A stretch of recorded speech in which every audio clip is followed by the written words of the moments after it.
please give me your name, and then at the end of the presentation, I'll submit the questions to our speaker. So now I'm delighted to introduce Mike Richardson, who will introduce our speaker. Mike is the principal at Glenview Trust. He is our membership chair, incoming board director, and a Paul Harris Fellow. Mike, the podium is yours. Thank you, President Luke. My wife, Martha, and I met Mario Bernardi, the owner of the Grand Tour, a private boutique European tour operation, several years ago. Mario specializes in creating unique experiences that blend historical, cultural, artistic, and gastronomical experiences of a given place.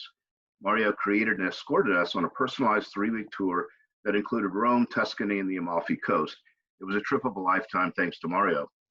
Mario was born and raised in Rome. He holds a master's degree in art philosophy from the University of Rome. He has worked for the Italian Ministry of Culture and Tourism. He was a museum director at the Pantheon, which is where he's going to take us today. He's also been featured on numerous TV documentaries, published articles on Italian history and culture, and has won many tourism awards and professional acknowledgments. Obviously, with the pandemic causing businesses around the world to close, Mario contacted me in early March to tell me of his efforts to keep his business going by doing virtual tours. I have to confess, I was more than skeptical. I believed I described it to someone as nails on a chalkboard excitement. I'd already begun to experience numerous boring virtual presentations. However, I was all in to help Mario and organize a small virtual cocktail party around his presentation, The Colosseum, The Life of a Gladiator. To the folks I arm twisted to join, including myself, we were shocked at how entertaining and fun it was. Martha and I have held 10 virtual cocktail parties with 5 more currently scheduled, with topics like the Cars of Italy, Myth of Speed, Gaudi's Sagrada Familia, and Barcelona. Coming up, Florence, the Birth of Opera. And for Father's Day, Edward I, Castles, Dragons, and other Father's Day excitements. Mario attempts to provide a virtual experience by touching all of our senses. He recommends appetizers for the region to make, beverages to enjoy, and uses art and music to complete the virtual experience. If you have an interest in joining one of my virtual cocktail parties, just send me an email. While we don't have the benefit of leaving mics on or enjoying regional food during his presentation today, I know you'll enjoy our trip to the Pantheon. Welcome, Mario, to the weekly meeting of the Downtown Rotary Club of Louisville. Hello. So thank you, Mike, for the presentation. Thank you all for being today. Let's get started. So I worked, as Mike said, I worked for several years at the Pantheon. I actually have a picture taken some 20 years ago in the Pantheon room. This is me when I was working there. And today I'd like to talk to you about, of course, generally what the significance of the Pantheon is for the history of Rome, for the history of architecture worldwide, but especially some hidden gems, some hidden aspects that you might not have heard of or seen. So this is a drone flight, a drone a shot that was made April this year, about two months ago, during the lockdown. Well, Italy was in lockdown, so no one, even it was midday. Usually it's very, very busy. So what I love about this one is that you can really feel, as the drone is flying so close to the building, can really feel the size of it compared to everything else which is around. In fact, it's massive. It was massive when it was built in the 1st century BC, and then probably rebuilt or highly restored between 110 and 120 AD under Emperor Hadrian. Let me just I'll use some mixed media. Let me just get, first of all, the area. So before the Pantheon was built, there was basically a large field called the Field on Mars. Now we are in central Rome. So this is Google Maps. This is the city of Rome. I believe many of you have been there. And there's the river Tiber, the river of Rome. Right in the center of the ancient city, there is the Pantheon. But this area that now looks all completely built over was actually an area with large fields which got basically flooded by the river Tiber very often, because it was a kind of a marshy area, quite a lowland area, not far from the Roman Forum and the oldest part of ancient Rome. So at the time of Emperor Augustus, this is Emperor Augustus, it was basically a large field called the Field of Mars, because there were some military operations, and the military used to train there. And Augustus used the area to create, is the area like next to the river, to create a number of buildings which were supporting his image as a new leader, as the new emperor of Rome. So by then, Rome was already a large, important political power in the Mediterranean, but it was expanding very rapidly. And as it expanded, also the political structure of ancient Rome changed from the Republic, which lasted for about 500 years. In 27 BC, I'm sorry, in 31st BC, Emperor Augustus became emperor, turning the Republic basically into the new empire. And to support this, to create this image of a new leader, he ordered to create a number of buildings. First one was the Pantheon, which was built as a temple dedicated to all the gods. Pantheon, it's a Greek word which means pantateu, all the gods. So it's basically the temple dedicated to all the gods, not just 1, 2, or 3 like Jupiter or Apollo or Athena, but all of them. So the very idea of deity. Not far from it, there was the Orologium Augusti, which was basically a sundial, and next to it the Arapacis, which was an altar that portrayed the members of the imperial family. So it was a portrait of all the people which were in power at that time. And it was very important, was built on along the main road, the Via Flaminia, which went to the city center, which now corresponds to what is known as Via del Corso. It's the big long street right in the center of Rome, narrow but very long, so over a mile long, and that splits in half the north part of the center of Rome. And then not far, the Mausoleum Augusti, which was the family tomb. I have another picture here that I could show you. So the tomb here, right by the river, the Arapacis here, the Orologius, which was a sundial. The Romans at the time learned the importance of astronomy and the importance of checking the time with sundials. Many were built in Rome, both privately and public. This was one of the first public ones built in Rome. And then right at the very end over there, you could see the Pantheon. The Pantheon had a very peculiar shape. In fact, it was round. Most of the pagan temples were actually squared. The Pantheon has a round square, and there is a precise significance for that, which is, this is the picture of the dome from inside, because it replicated basically the universe as the Romans believe in that. Now, I have some spherical pictures put in kind of a virtual reality. I use an external app. So basically here, similar to Google Maps, so it works a little bit better. So basically you have a spherical picture you can walk through as if you were there with all the crowds. It's was taken a couple of years ago. If we go this way, we can have a look at the facade from that distance. So the facade basically has 8 columns of granite. These columns are about 40 feet tall, and they weigh about 70 tons each one of them. And they were imported from Egypt in the 1st century. So really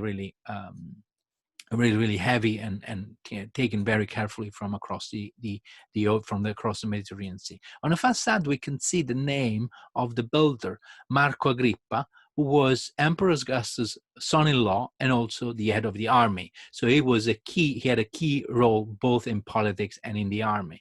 And LF Costume Facit, that you can read here on the facade, means Lucius Fili, son of Lucius.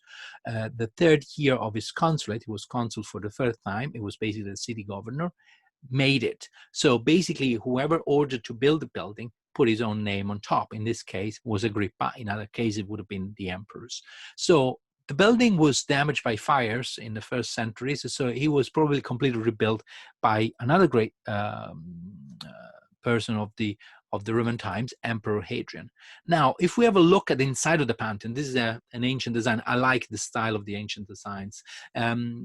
We have a pronaos, which basically is the way in, built on 16 pillars with a roof made of wood beams, which at that time would have been covered with bronze, precious bronze that was stripped off during the 17th century by a pope called Pope Barberini. I might have a picture of the beams, which are now bare, but imagine that they were all covered with bronze fittings, and several tons of bronze were stripped off all these beams. This is the roof from underneath, and they were melted in order to make the altar of St. Peter's Basilica in the Vatican and the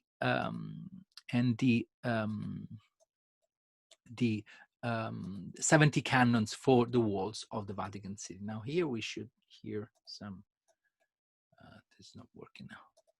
So we have. I go back to the picture of the inside that I was. Oh yeah, here we are. So this is actually a live video that we have, and then we actually approaching inside the Pantheon, and we are inside. So you could see it's a perfect spherical building. With a hole at the top, which is very, very peculiar. Now, this hole is connected with a number of legends, but about this, we have a very popular movie and based on a book called Angels and Demons by Ben Brown. You might have read it or seen it. I have a little clip from Angels and Demons where they are looking for one of the kidnapped cardinals. And this story starts where in the Vatican there's a bomb and 4 cardinals have been kidnapped. So these art experts have to solve some clues, and one of them to find the cardinals and save the Vatican. His name is Professor Langdon, which is kind of a character based on Dan Brown himself because he's an art scholar. Anyway, they are going inside the Pantheon looking for this tomb of Raffaello Santi's tomb. Do you hear the audio as well? Can you hear the voice? I'm not hearing anything, Mario. Okay, just start over again. Sorry. One thing that you know about technology is that it never works. Okay, now. That's like, it's the thing that you're sure about technology. Whenever you use something, it will not work, but we can make it work. Now Here you're it nervous. goes. Yeah. They're entering inside the look. That could be the demon's hole in the poem. The demon's hole. They're facing east to worship the rising sun. But this is a Christian church. New religions often adopt the existing customs and holidays to make conversion less of a shock.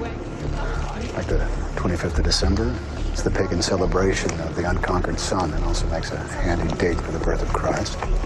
Let's check the recesses. I'll go to the right. I'll meet you in 180 degrees. So they're searching for the Santi's tomb with the demon's hole. That's what the riddle is saying. Supposedly written by Galileo Galilei. That's tourism. This actually wasn't filmed inside the Pantheon. It's a digital reproduction because the church didn't allow them because it's kind of controversial. So the Catholic Church didn't really like that Brown theory, although it was just fiction. Robert! Found the tomb. It's Raphael's tomb, but it's the wrong one. What are you talking about? It was moved here in 1759, a century after the Diagramma was published. Where was he originally buried? I think. So now they're asking a tour guide, which is there with their group, and this always made me laugh. Damn it! Santi's tomb. It must mean a chapel that he built.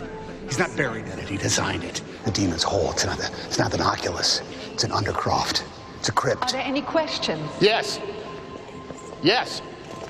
Did Raphael Santi ever design a chapel with an ossuary annex and an angel figure commissioned by the Catholic Church? I'm sorry, I can only think of one. One is good. Okay, so basically they're looking for a tomb built by Raphael, not the tomb of Raphael.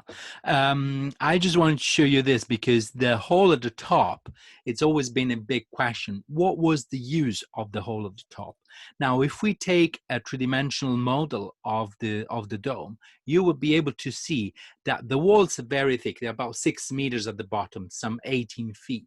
As they go up, the dome actually starts down here, but then the walls outside, they actually, the first part is including in what we call the tamburo, the drum. So basically this part here, because this bit here, it contains actually the bottom of the dome. As the dome goes up higher and higher, it gets thinner and thinner and lighter and lighter. In fact, the very concrete dome, which has been the largest concrete dome ever built by the Romans and the largest built till the end of the 19th century, in 1888, the Library of Oxford in England was just built a little bit bigger. Even St. Peter's Basilica Dome, the Basilica of Florence, of Santa Maria del Fiore in Florence, they are a little bit smaller than this one. So this was the largest and is considered the mother of all the domes.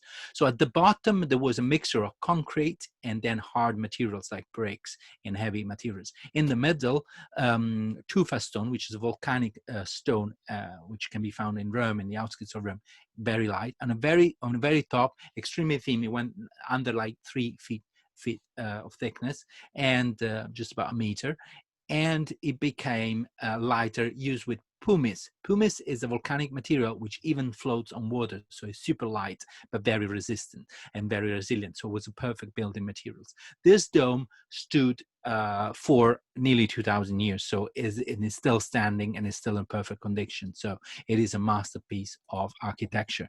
But the hole at the top was always like kind of a quiz, because why they need the hole? The oculus, it's about 9 meters wide, it's about 30 feet wide, because of course, as they were going to make the dome thinner and thinner, on the very top, they could not add anything on top of that, because otherwise it would have been too heavy and it could have collapsed the dome. Now, I just put a video while I comment further. This is another drone video. This is quite a slow one. Will take us inside, and we'll be able to look down inside the Pantheon from the top. I've actually been there.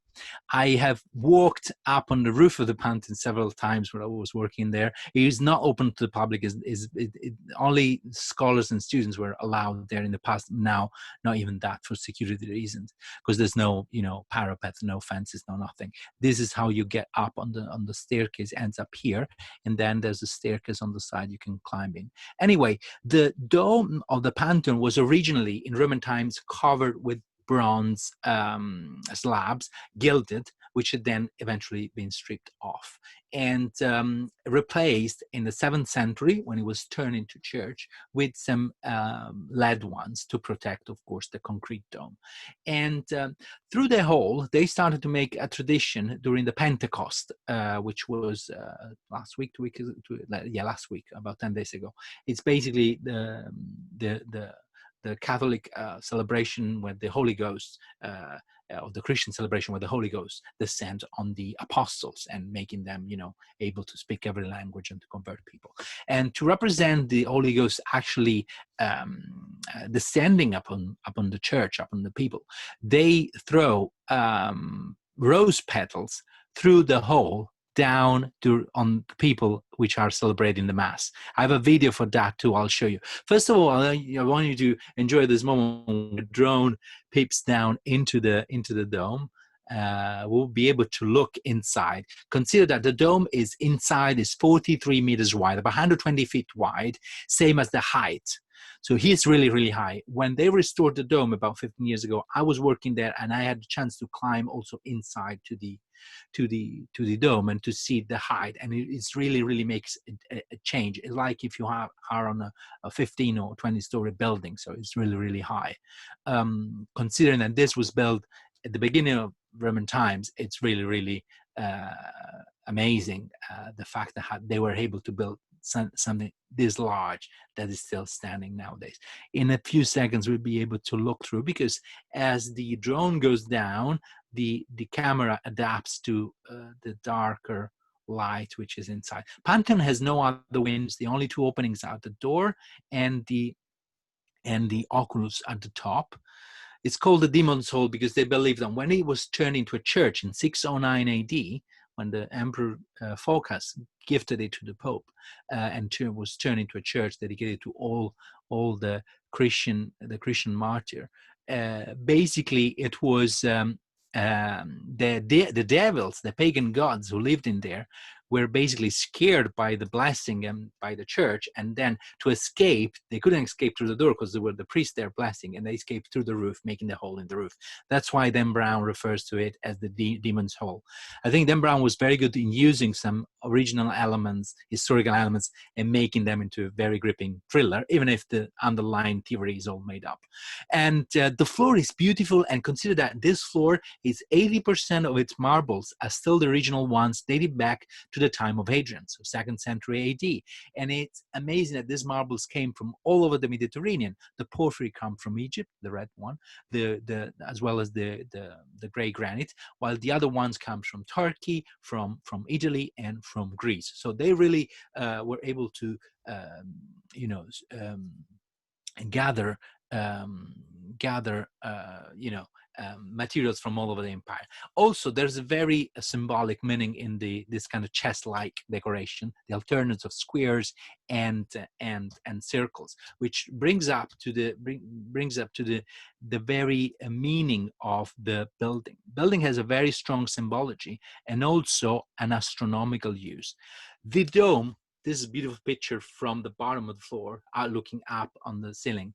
There are 5 of these big lacunari. They're like the big decorative squares, which are actually really three-dimensional, on 5 levels, but there are 28 lines of them. So 28 as the days on the moon. And there is a large opening at the top, which symbolizes the sun. So we have the sun and the moon and symbolically. Then we have, if we go inside and count how many altars and how many shrines, there are 7 main altars, 1, 2, 3, 4 with the main one, and 3 more. So 7 total, like the 7 planets that the Romans believe were part of the universe. So this old building, we got a question here, what happens when it rains? I'll answer that in a minute.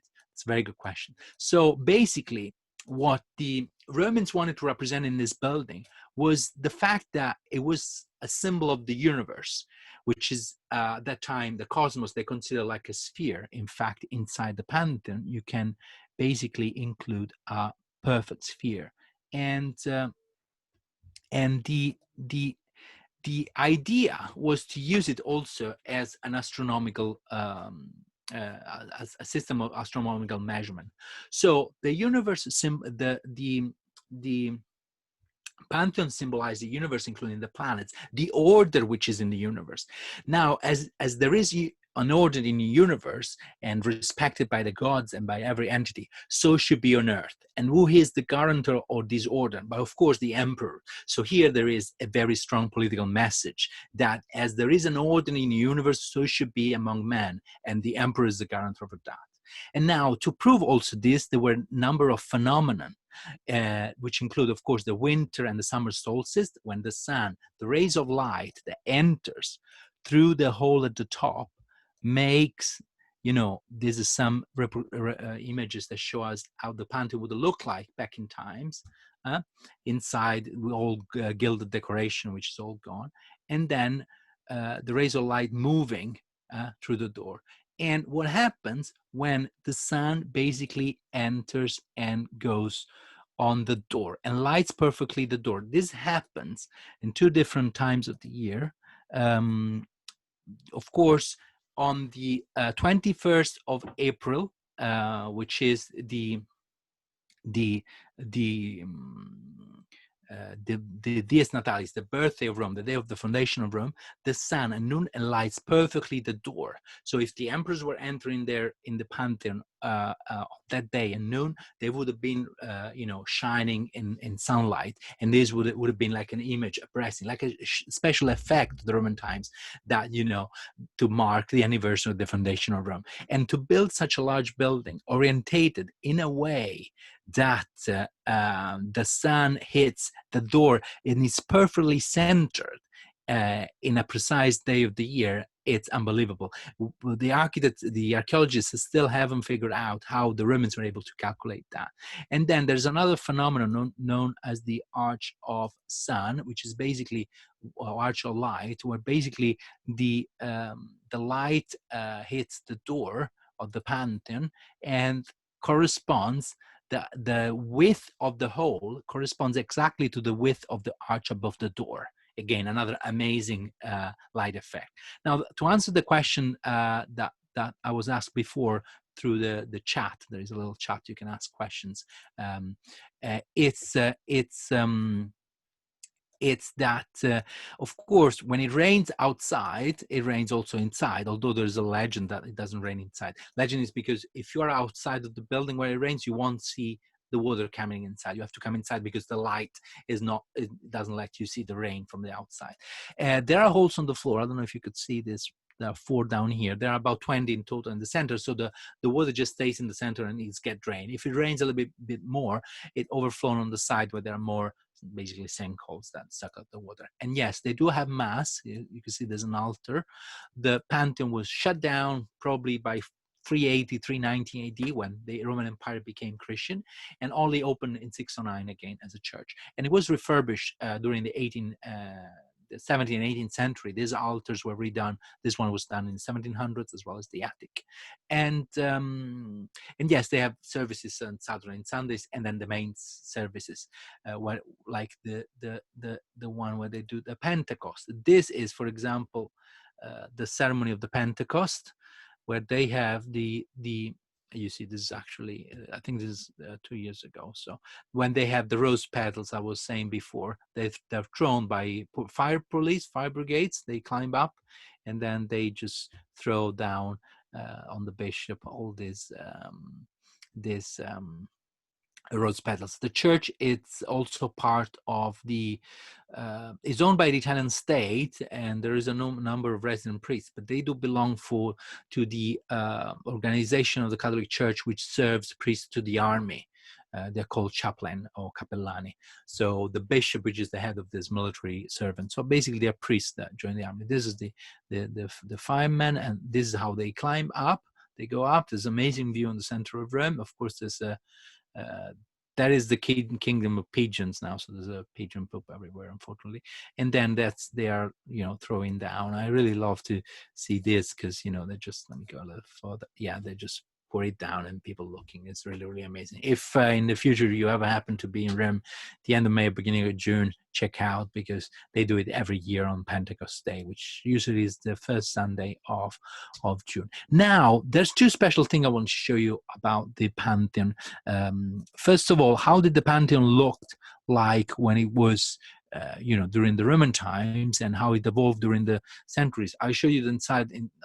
Outside would have been like this, so very different with this, kind of gold frieze on the top. Probably there were more figures, not just an eagle. And of course, the Agrippa's letters would have been made in gilded bronze. The original bronze was stripped off and then eventually replaced with modern letters later on. And there would have been statues of emperors. Now, these statues inside the Pantheon, also there would have been statues of pagan gods. At least, some in the main ones. I have some more images here. You see in the shrines, we don't know how many, probably several. None of them have been preserved. And for a very specific reason, which, we can also relate to that, given what's happened in the recent days. After the Christianity became the official religion of the Roman Empire, the pagan gods' temples and statues were destroyed. And there was even a discussion, because some Romans said, this is our history, we should keep them because, they represent our culture. But there was a correspondence that we have between Saint Ambrose, which was the bishop of Milan between the 4th and 5th century AD, and also the emperor and the Senate in Rome. The Senate of Rome had a large statue of a goddess the goddess Nike, the goddess of victory. And the bishop insisted you should take that statue down because it represents a fake religion, an evil religion that persecuted and killed the Christians. This evil should not be allowed to survive. The senator said, yes, but this is also our history. It's the history of our fathers. This statue has been here for hundreds of years. And so, the Roman Senate was founded at the beginning of the Republic in the 6th century before Christ. So it was 1,000 years tradition. And they say, we're not going to give up this. But then eventually the line of the bishop triumphed. They destroyed every statue. They took everything down. Anyway, and so it happened for the Pantheon that later on had new statues being made, of course, statues of saints, as we saw. And then also in the Renaissance, in 1540s, it became the seat of an academy of artists. Now, there are several statues that were made in 18th century of Christian martyrs and also Virgin Mary. We have the tomb of Raphael, as we saw in Dan's Brown movie.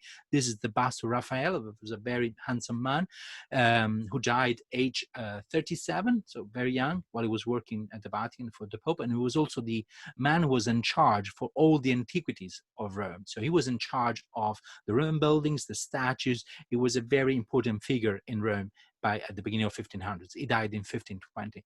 And he decided to be buried at the Pantheon because, of course, it symbolized the grandness of ancient Rome, the Roman architecture. So the Pantheon is also the tomb of the kings of Italy. I will talk about that later as well. The Victor Emmanuel and King Umberto, which were kings of Italy in the 19th and the beginning of 20th century. Now, the tomb of Raphael is also here as a symbol of the artists who used to meet at the Pantheon and yearly make artist exhibition under the Pronau. This is called as the Accademia of the Virtuosi del Pantheon. Now, if we go outside with our so out here, maybe through here we could see it better. There's a door out here on the left. There's a little door that leads to a staircase which leads up on the roof. There are several buildings inside the Pronau. If I get a cross section here, there are a number of buildings. There's a number of rooms here. You can see this part here is hollow, as well as the other around. The walls of the Pantheon are full of hidden and secret rooms. I was lucky enough to be able to explore several of them, and it's really, really interesting. This is the diameter showing how wide it is and how big it can be. And also the fact that if we inscribe the square inside the circle of the rotunda, we will have the same dimension of the pronaos. So everything is perfectly proportional. The Pantheon was extremely influential in the development of modern art. In fact, became a model for classic and modern architecture through the work of Antonio Palladio, and through that it even arrived to the Americas. This is, for example, the design of Palladius. The famous American architect and president, Thomas Jefferson, also used some of the models by Palladius. So, the models of the Romans went a long, long distance. Anyway, inside the walls of the Pantheon, there is this congregation, which was created in 1543 when Father Desiderio was a priest who traveled all the way down to Jerusalem and brought back a box with some ground from Holy Land, the very dirt from Jerusalem, and buried it under the altar of St. Joseph, the Father of Christ. St. Joseph was a joiner, was a maker. As a maker, became the patron saint of, in general, of the workers, but especially of the artists, people who make and build things. And Father Desiderius created a society of St. Joseph, like an association, whose aim was to provide support and trade to a number of artists. But for the first time, the artists were not divided because of their art. So before the congregation or the associations, this kind of societies were basically reuniting artists of the same trade. So painters all together, architects all together, sculptors all together. For this time, in this congregation, for the very first time, they had painters, musicians, architects, sculptors all together in the same architecture. And the the requirement to be part of this academy, it was that they needed to be the best in their trade. They needed to be greatest artists. So the concept of an artist that being separate from the artist, actually we can say was born here. These are the stairs that go up on the roof of the Pantheon. So this is inside the Prono, and you can see there's a small private museum. This is not open to the public. It's only open once a year to the members of the congregation. The academy, I'll show you, they have a website, Pontificia Insigne Accademia delle Belle Arti e Lettere dei Virtuosi al Pantheon, basically a pontifical academy of artists of the Pantheon. They still have an office, they still meet, they still have contests every year, they still have members. Their seat now is by the Vatican. They moved in at the beginning of the 20th century, but they still have a small museum inside the Pantheon. And for centuries, so since the 16th century, artists who were elected members of this congregation, they had, or this society we should call, or academy, only became an academy about 100 years ago. The academy basically was able to receive an artwork from every member who was joining. So everybody who was joining the academy had to give an art piece or several art pieces to the academy. So it's an incredible collection. Most of them are artists of minor art, artworks of minor artists, but they also some of grand artists like this one, which is by Baglione. Baglione was a contemporary of Caravaggio. Actually, he had a lawsuit against Caravaggio, so they were friends, but then became kind of not friends anymore. And these are a number of busts of a number of members, of popes, of course, who made had a deep influence of the academy, which depends from the church. And this is by an artist called Galli, a number of statues. This is Zephyr, the wind with Galatea, and a number of other artworks and maps. We have also a number of portraits, which are very interesting because both portraits of popes, of course, the portrait of the founder, Desiderio, Pope Paul III, which is the one who recognized the congregation as being authorized by the Vatican to support. Originally, there were something between kind of an insurance. So you pay like a monthly or yearly fee, and then when you die, they provide you with a funeral, with care for your family, a dowry for your daughters. But then they evolved into more like an academy, making contests and art prizes, and also doing some charitable acts. So this is some of the members. Let me see if I can show you one of these. This is a self-portrait of the artist as the uniform. This is the uniform that the members had, this kind of collar with all the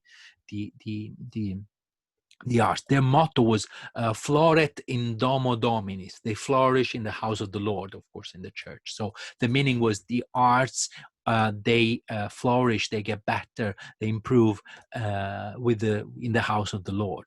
And this guy here is probably the most famous artist. It's Valadier, which was the architect who designed in the beginning of the 1800s Piazza del Popolo. There is also a detail of the collection, so you can actually on the same website see all of the artworks with the details, the artists who painted and all that. This is Valadier, which it's very interesting because he has the actual, let me just do this. Okay, he has the compass, and then these are the plans for Piazza del Popolo. So the plans are one of the greatest thing he did in Rome. So it's quite interesting. The academy is still active today. They are mostly Italian artists members of them. Also European artists. Amongst them, there is Santiago Calatrava, which is the Spanish artist who's made a number of artworks in Europe, in Italy. In Venice, he has made the bridge on the Grand Canal, the last one, the white one, the one by the train station. So there's a number of other objects and artworks, including, of course, the bust of Raphael, which is kind of the inspiring figure for the academy. It was one of the greatest artists ever, architect, painter, and so they all venerate the memory of of Raphael, and here a number of other statues and objects. It's really, really, the virtual reconstruction here is really, really nice, but it's really unexpected places. There are thousands of gems like this in Rome, places that, you know, have history and art, but they're not open to the public. And I always love to, you know, include whenever possible a special permission to visit something like this for, you know, my guests who you know, like to get a little bit more inside what you travel, not just like, you know, a mass tourism. This is the bust of Pope Gregory XVI, which is very peculiar. Pope is the one who excommunicated the train. So when the train was invented at the beginning of, you know, in the 1800s, he actually wrote a letter against the train and the users of the train. Of course, the English invented the train, so it was something not good. And then by 1830s, I think, he stated that good Catholics should not go on the trains because they were the devil machine. The fire, the smoke, everything had the symbol of the sign of the devil. Of course, the next pope not only just retired all that, but even built a train station in Rome, and the first train line in 1856 went down south to Frascati in the outskirts of Rome. But Pope Gregory allowed the academy to thrive. That's why they have his bust here, because it was very fond. It wasn't much fond of technology, and probably we can't blame him now that we depend so much on it, but it was very fond of art, and so he funded the Academy and elevated the status of the Academy of the Virtuosi del Pantheon. Now let's go back to the general image of the Pantheon, because the Pantheon changed. This is half abandoned with, you know, growing stuff outside. This is like in the Renaissance. Although we know that at that time there would have been buildings built around. The buildings were then during the centuries slowly taken down because, of course, they were kind of close to the wrong picture. They were kind of disturbing the structure of it. The Pantheon became, during the Grand Tour in the 15th, 16th century, one of the main subjects. It was represented in a lot of paintings that the artists in the 18th and 19th century made. This, for example, is the harbor on the river of Rome, Porto di Ripetta, which is not existing anymore, which was in a different area of the city. But on the top, this French painter called Hubert Robert put the Pantheon because it was so popular. So they just placed it everywhere, as well as the Capricci made by Giovanni Antonio Pannini, which was 18th century artist who made a lot of Capricci of Rome, this kind of idealized vision of ancient Rome with ruins, statues, you know, few people there reading the inscriptions. You have in America a number of these paintings by these artists. They are both in the Washington and also at the Met. They have several of these artworks because we're very, very, very popular. And one of the last wonders of the Pantheon is also the fact that the door is still the original bronze door. Let me just show you from the 360 thing. If we go closer, the bronze doors are still open and closed every day. The Pantheon just opened.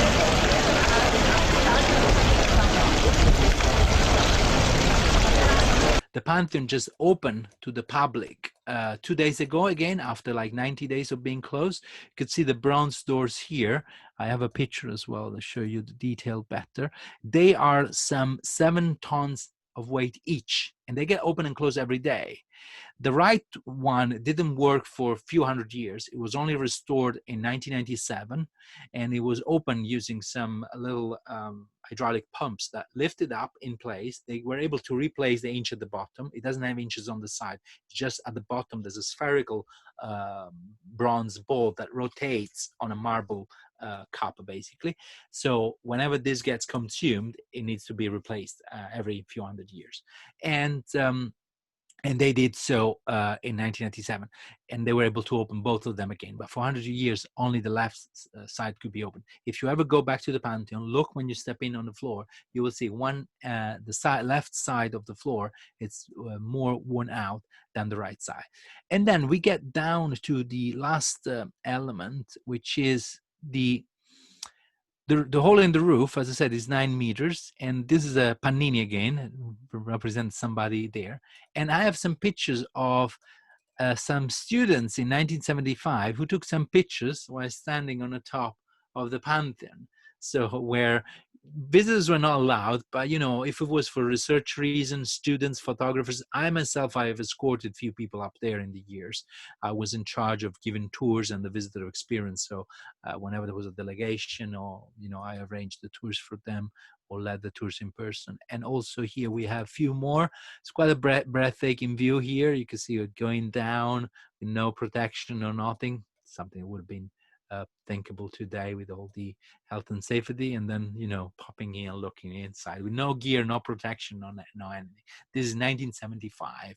I think this was a trip arranged by the American Academy in Rome. And then the tombs of the kings of Italy. One of the hardest thing I find is how to explain why Victor Emmanuel II is the first king of Italy and Umberto I is the second king of Italy, which really it's a bit of a trick. Actually, he was the king of Savoy, which was a small kingdom in northern Western Italy, that basically was the first of the ancient Italian kingdoms to give the constitution. So it was the one that the patriots look at to unify Italy. So, and then the other one, sorry, this is the wrong picture, is the tomb of King Umberto, which was his son, which wasn't very lucky because it was shot in 1900s by an anarchist because of it was a time of political turmoil. There was a lot of groups of anarchists and groups of socialist workers making a lot of uprising, and one of them shot at them. So this is the tomb of King Victor Emmanuel, who died in 1878, and it was buried at the Pantheon because, of course, it was a church, but it was also a Roman monument. So it's kind of this idea that they had with the unification of Italy that it took place between 1848 and 1870. In 1860, Italy was unified except Rome. In 1870, Rome became the capital city of Italy again. And the king was buried here. And then later on, the big white marble building known as the Vittoriano was built. It's the one that we call the wedding cake, large and in the center of Rome, white with a lot of columns. There is his memorial. This that was started soon after the king died, was only finished by 1920, so much later. And then in 1800s, the emperor, so this is King Umberto I, so which was the son of Victor Emmanuel. Victor Emmanuel was the second of Savoy, but the first king of Italy, and Umberto I was then the second king of Italy, but the first with the name of Umberto, because his grandson was called Umberto as well. He was shot in 1900 in Monza near Milan by this guy Gaetano Bresci, which was an anarchist, emigrated to the US. Actually, he was living in New Jersey, working in a factory. And there was a group of, immigrants, socialists, and workers, all together. When he learned that in Italy there were some a general shot on the crowds during a revolt in Milan, during a riot, killing over 300 people, he came back. He wanted revenge. When this general was made senator, so basically he said, this is too much. This guy is an assassin, and now he's given honors. So he came back and he shot the king. Now, back then, shooting a king, it was really a bad thing to do. It was considered one of the worst crimes, because it was even worse than killing hundreds of thousands of people, because, of course, the king was appointed by, not just by the people, was elected by people, but appointed by God. So it wasn't a sin against God. This Gaetano Bresci is the anarchist who shot him, who later on died in prison. The tomb of King Umberto is here, and it's a large porphyry block with the crown of the Corona Ferra, the crown which is kept in the Cathedral of Milan, which is supposed to be cast with the nail of the very crucifixion of Jesus, which was taken during the Crusades to Europe and then cast into a crown. Since the 10th century, so for 1,000 years, the kings of Italy have been crowned. And now behind him, there's the wife Margherita, which is the one believed to have given the name to the famous pizza Margherita, because while they were in Naples, they were basically visiting this very traditional pizza place that gave them a pizza with the name of Queen Margherita. Of course, I could speak for hours about the Pantheon. There's so much more I could take, but I believe I've given you, a good idea of what the history and the significance of the Pantheon. And if there are any questions, I'd be glad to answer them. Any question through the chat, or I don't know if... Mario, thank you very much. That's a wonderful presentation. Let's see here. Just bear with me 1 second. And well, I've lost the chat room here. Yeah, I lost that too. No, that's here now. Yeah, I know what one of the questions was. One question you answered. The other question was what happens when it rains through the oculus in the ceiling? Yes, so there are 20 or 22 holes in the center of the floor. Let me see if I could show you. And basically it usually drains pretty easily. If it really rains a lot, it does, there is an overflow system on the side. So let me see if I can get some of the holes on the floor. That's actually that's the most popular question, is that what it rains. Yeah, you could see here in the center of the floor, there's 4 holes, and there are a few more at the center, 2 in the center and a few others around.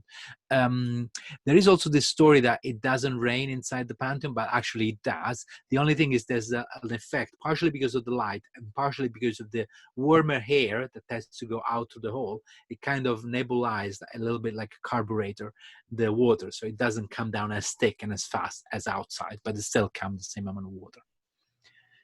Okay, the next question. Okay. Alyssa, for some reason, I can't see them on my screen here. Here we go. Okay, this question is from Tom Crimmins, and the question is, was the drain system original with the building, or was it added later? Yeah, so the drainage system, it's original. The holes in the floor that were changed at different times, but the drainage system, it's original because it's embedded inside the foundation. So there have been a lot of studies made in the 19th century on the structure. That's when they realized that the Pantheon of Agrippa wasn't the original one of the 27 BC, because there were bricks in the structure, in the walls, that had the seals of the time of Hadrian, so about 150 years later. So we know that Hadrian restored it, but then they started to think, no, probably he actually rebuilt some of it. So now they think that the original Pantheon was different. But the drainage system with the thing, it's original from, whenever the Pantheon was built. I think there's another question there I can read. Yes, one more question, and this question is from Cynthia Miles Brown, and that was there any time in the history then that the Pantheon was not used as a church? Yes, so by 390 or 95, it was shot down. In 350 AD, we know that Emperor Constans II stripped the bronzes off from the roof outside, from the dome, and then so by then it must have been already in a state of abandon. Anyway, by the end of the century, it was shut, and it was shut for 200 years. And it's amazing that it survived with no maintenance and nothing, only to be reopened in 609 AD. When the Pope dedicated it to all the martyrs at the beginning, and then later on in the Middle Ages to the Virgin Mary and all the martyrs. That's the thing, that in the Middle Ages, Virgin Mary was extremely popular, as well as the archangels, and so a lot of churches were renamed after, the Virgin Mary. And then again, during the Napoleonic period, many churches were shut or were not used as much. So the Pantheon was shut as well during those times, and later on was refurbished. Lots of tombs and busts and other decorations of the Pantheon were taken away from it, just leaving the original structure. So a lot of busts and other stuff that was there in the 17th century and the 19th century, it was then stripped off, and now is in a museum, the Capitoline Museums. Okay, great. And this is our last question, and it's from Fred Cowan. And the question is, what is your explanation of why the Pantheon remains so popular after 2,000 years? That is a very, very good question. Thank you for that. It's $1 billion question. I do have a personal answer, and I hope you agree. It's because it's that kind of building that has a purpose and a meaning that goes beyond its functions.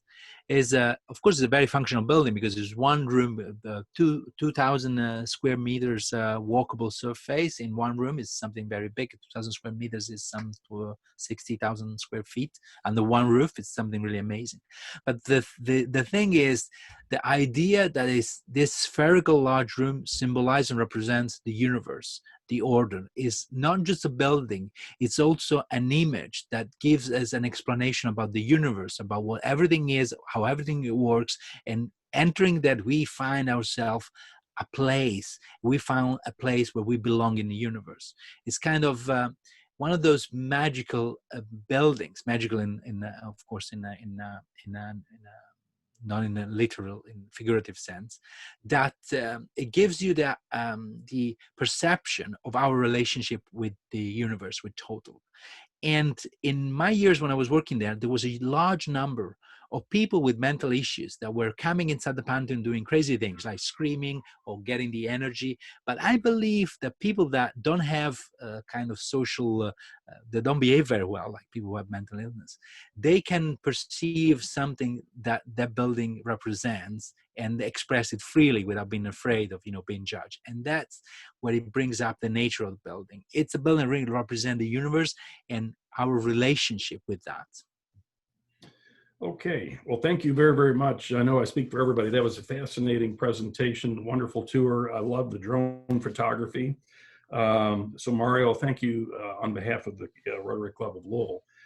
Also, I want to recognize today, Dick Clay is participating in this Zoom conference. And Dick, I believe this may be the first Rotary event that you've attended since your illness. And I know I speak for everybody when I say welcome back. We're delighted that you're up and running and back in the saddle. So welcome.